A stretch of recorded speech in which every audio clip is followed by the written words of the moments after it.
सबसे पहली चीज़ तो ये है कि जवान मूवी को और जवान के जो डायरेक्टर हैं उनको बहुत बहुत बधाई, क्योंकि उनके चौथे दिन का जो टर्नओवर हुआ है वो 540 करोड़ रुपए तक का हो चुका है।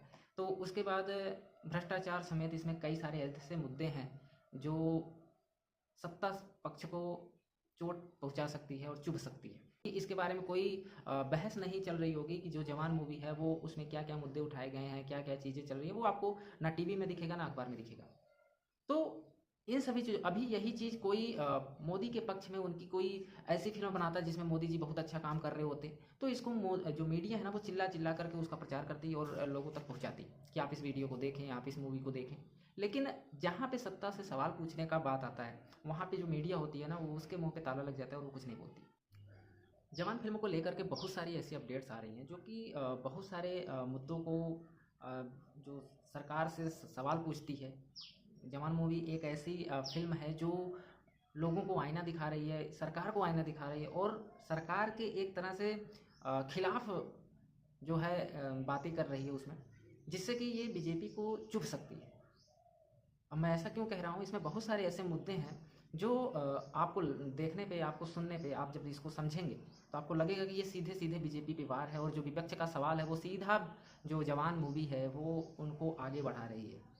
तो अभी में हम बात करने वाले हैं इस पे, एक बहुत ही बड़ा अपडेट आया है जिसमें अखिलेश यादव जी ने इस पे ट्वीट करके बताया है और लोगों से अनुरोध किया है, कि अपील किया है कि इस फिल्म को आप देखें और इस फिल्म को एक बार आप खुद भी देखें, लोगों को भी दिखाएं, जिससे कि उनके अंदर जागरूकता फैले। अभी जो रियल टाइम में इस देश की जो हालात चल रहे हैं, इस देश में जो हो रहा है वो रियलिटी क्या है, रियल में चल क्या रही है, आप उससे रिलेट कर पाएँ। क्योंकि इसमें इस फिल्म में जो भी कुछ भी दिखाया गया वो उन सभी चीज़ों से रिलेट करता है, उन सभी घटनाओं से रिलेट करता है, उन सभी मुद्दों से रिलेट करता है जो अभी तक विपक्ष उन पे सवाल पूछती रहती थी सत्ता पक्ष से। और कहीं ना कहीं ये एक तरह से सत्ता पक्ष के लिए बहुत ही बुरी खबर है, जिसकी वजह से जो सत्ता पक्ष है वो बैकफुट पे आ सकती है। तो इसके बारे में हम बात करने वाले हैं। सबसे पहले हम दिखाते हैं जो अखिलेश यादव ने अभी ट्वीट किया है रिसेंटली। उन्होंने कहा है कि मनोरंजन के साथ जिम्मेदारी भरा संदेश देती फिल्म जवान सही मायने में है देश की जनता में जागरूकता लाने का आह्वान है। सिनेमा समय समय पर किस तरह अपना सामाजिक दायित्व निभाकर अपनी उपयोगिता सिद्ध करके देश को आगे ले जा सकता है, जवान उसका एक उदाहरण और दर्शकों के बीच इसकी दिन प्रतिदिन बढ़ती और सारे रिकॉर्ड ब्रेक करती हुई लोकप्रियता दर्शा रही है कि देश की सोच कितनी प्रगतिशील है और सकारात्मक भी। तो कहीं ना कहीं जो अखिलेश यादव हैं उन्होंने बहुत ही बखूबी तरीके से ये समझा, इस फिल्म को देखा, उन्होंने उनको लगा कि हमें इसकी जो प्रारूप है, इसकी जो सोच है इस मूवी की, वो हमें लोगों को बताना चाहिए, लोगों को पता चलना चाहिए कि आखिर इस देश में रियलिटी चल क्या रही है आखिर में, और हमें दिखाया क्या जाता है। आपको जो गोदी मीडिया है वो आपको नहीं बताएगा, क्योंकि वो जो भी है वो सब सत्ता के खिलाफ नहीं बोल सकते हैं। अभी रिसेंटली में एक जो चुनाव हुआ, घोसी उपचुनाव, इसमें सात सात सीटों में 4 सीटों पर इंडिया ने जीत दर्ज किया और 3 सीटों पर भाजपा ने। तो उसमें ये नहीं लिखा गया कि 4 सीटों पर इंडिया ने ज़बरदस्त जीत दर्ज की, उसमें ये लिखा गया कि 3 सीटों पर भाजपा ने फिर से, एनडीए ने फिर से जीत दर्ज करके अपनी परंपरा को, अपनी जो प्रभुता है उसको बरकरार रखा है। तो ऐसी चीज़ें हैं जो मीडिया ये तक नहीं लिख सकती है कि बीजेपी हार रही है, या फिर और भी सारी चीज़ें, क्योंकि उनको ये लिखने की अनुमति ही नहीं है। तो देखिए, सोशल मीडिया, आप गोदी मीडिया से ज़्यादा भरोसा कर सकते हैं सोशल मीडिया पे। सोशल मीडिया जो होता है वो सच्चा मीडिया होता है, वो आपको वो सारी चीज़ें बताता है जो सोशल मीडिया पे ट्रेंड कर रही हैं, जो सोशल मीडिया पे चल रही हैं, वो आपको रियल चीज़ें बताता है, रियल फैक्ट्स बताता है। आप सबसे पहली चीज़ तो ये है कि जवान मूवी को और जवान के जो डायरेक्टर हैं उनको बहुत बहुत बधाई, क्योंकि उनके चौथे दिन का जो टर्नओवर हुआ है वो 540 करोड़ रुपए तक का हो चुका है।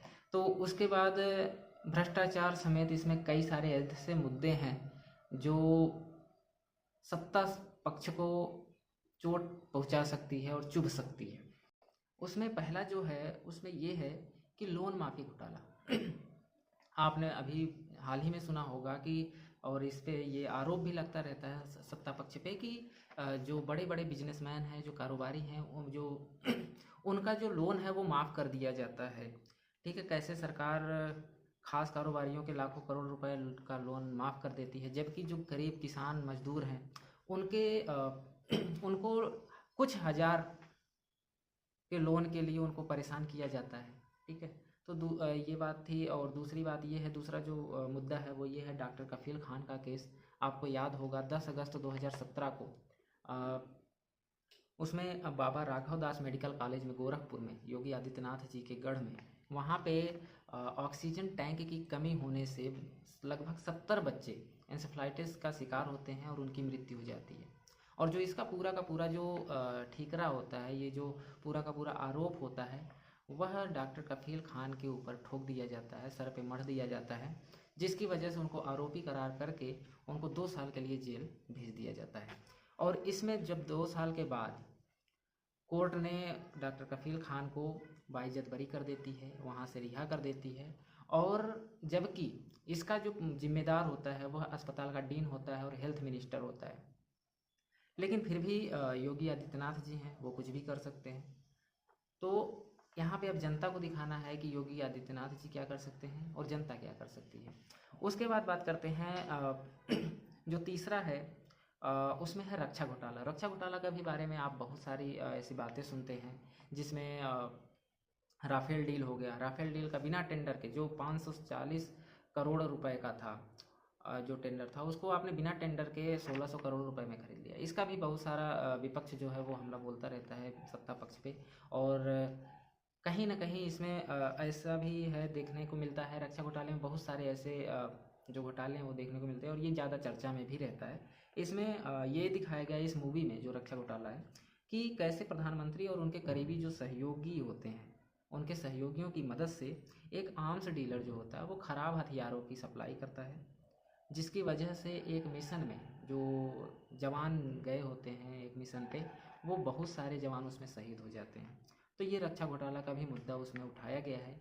आप देख सकते हैं, समझ सकते हैं कि कैसे इस देश को चलाया जा रहा है और किस तरह से उसको बिल्कुल एक तरह से बहुत ही रियल जो है ना, जो चल रहा है अभी रिसेंटली, उसके बारे में बात करी गई। उसके बाद जो चौथा है, चौथा जो आपका मुद्दा है उसमें ये है कि आर्यन खान ड्रग्स केस।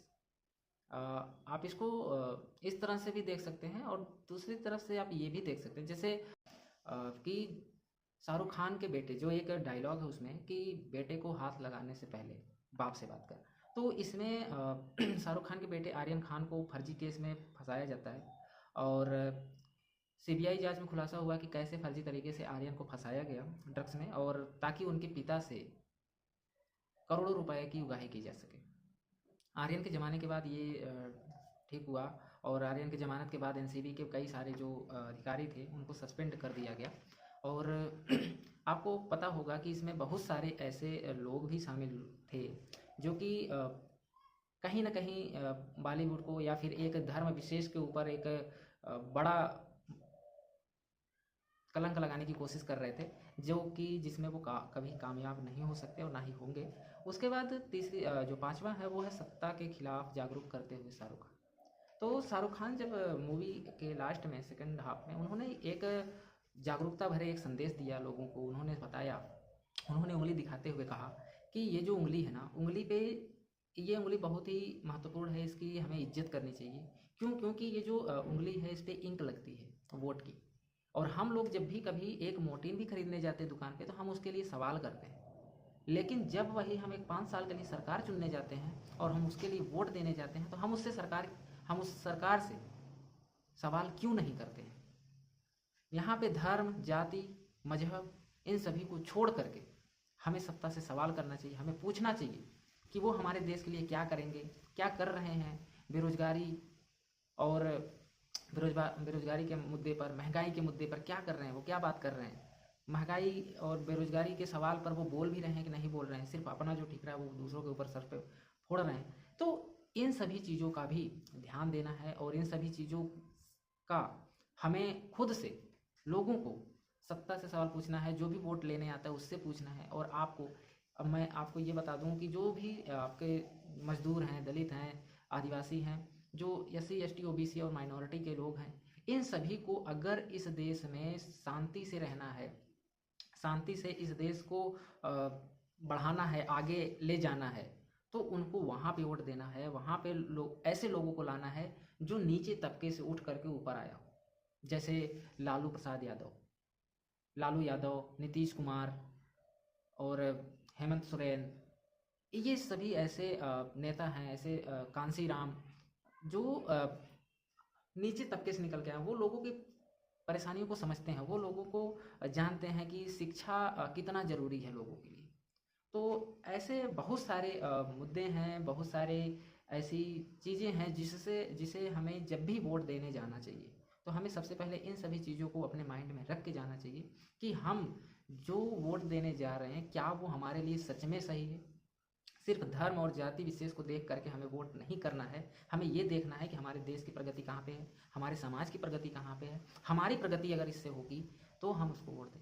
आज आप धर्म विशेष के नाम पे आप किसी को वोट कर देते हैं, कल को आप जैसे ही उसका काम निकलेगा, कल फिर आपको पीटेगा, आप पीटेंगे और आपको धर्म के नाम पे लड़ाया जाएगा, लड़ाई आप करेंगे, झगड़े आप करेंगे, मार आप करेंगे, जेल में भी आप जाएंगे और जो मलाई खा रहे हैं वो मलाई खाएंगे। ठीक है, तो इसी तरह से आप भी जागरूक बनिए, इस मूवी को एक बार ज़रूर देखिए, आपको कुछ ना कुछ बहुत ही सारी जानकारी इस मूवी से मिलेगी। और मैं तो पहले से भी मैं यही सोचता था कि जो भी लोग जो एक्टर्स हैं वो बहुत सारी चीज़ें हैं लोगों के अंदर प्रेरणा भर देते हैं अपनी फिल्म से, नाटकीय अंदाज में।